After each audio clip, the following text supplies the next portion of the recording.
بلى من أسلم وجهه لله وهو محسن فله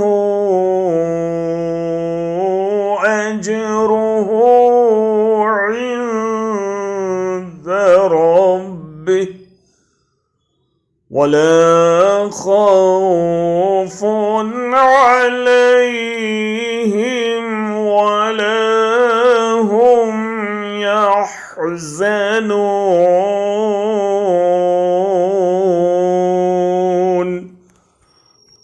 Yes, whoever submits himself entirely to Allah and he is the doer of good to others, he has his reward from his Lord, and there is no fear for him nor shall he grieve. हाँ, बिलाशुबा जिसने सरे तस्लीम खम कर दिया अल्लाह के हुजूर और अमलन भी नेक रविश इख्तियार की, सो ऐसे शख्स के लिए है उसका अजर उसके रब के पास, और नहीं है किसी तरह का खौफ ऐसे लोगों के लिए, और न वो गमगीन होंगे।